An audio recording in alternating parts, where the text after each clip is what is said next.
বাংলাদেশের মানুষের সামনে এখন সত্যি একটা অগ্নি পরীক্ষা। কি হবে সামনে? আমি তিনটা দলের ক্ষেত্রেই দেখছি যে তারা সরকার গঠন করতে পারবে, তাদের নেতৃত্বেও সরকার গঠন হবে। একটা হচ্ছে বিএনপি, জামাত ইসলাম, আর হচ্ছে ইসলামী আন্দোলন।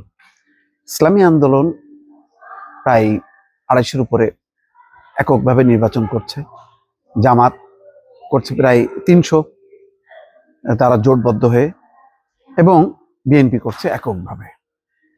বিএনপি এবং ইসলামী আন্দোলন এককভাবে করছে, আর ওই পাশে আছে ইসলামী জামাত ইসলামের জোট। এখন প্রশ্ন হলো, দেখেন আজকে নির্বাচনের ইশতেহারে ইসলামী আন্দোলন বলতেছে যে ক্ষমতায় এলে শরিয়ার প্রাধান্য থাকবে, শরিয়ার প্রাধান্য থাকবে।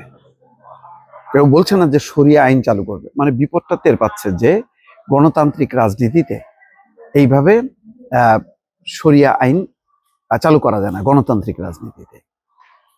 আর আজকে কুড়িগ্রামের নির্বাচনী সভায় জামাতের আমির বলতেছে দুষ্টু লোকদের দুষ্টুমির প্রতিবাদ করি। জামাতের অবস্থানটা এই যে শরিয়া আইনের কথাটা তাও বলল, জামাত কিন্তু বলছে না, কিন্তু অস্বীকারও করছে না। তার মানে জামাতের অবস্থাটা হচ্ছে ওই যে গুপ্ত সুপ্ত, আজকে সেই কথা কিন্তু বলছে তারেক রহমান। আজকে বলছে যে যারা নতুন জালিম হিসাবে আবির্ভূত হয়েছে তারা ভুয়া সিল ব্যালট ছাপাচ্ছে। বাংলাদেশে এক নতুন জালেমের আবির্ভাব হয়েছে।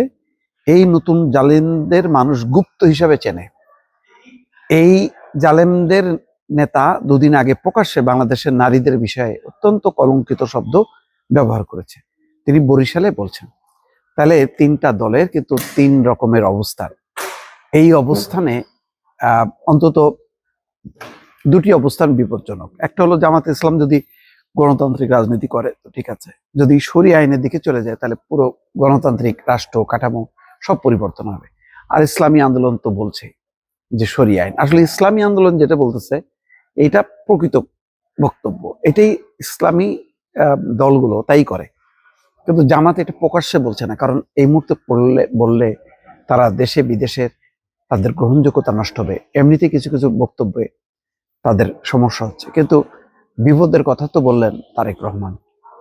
গুপ্ত যারা তারা গোপনে সিল টিল বানাচ্ছে। ইতিমধ্যে একটা ঘটনা ঘটেছে যে ভুয়া সিল, ফেক সিল, তারা সিল ব্যালট সেটা উদ্ধার করছে। এটা কারা করছে বোঝা যাচ্ছে না।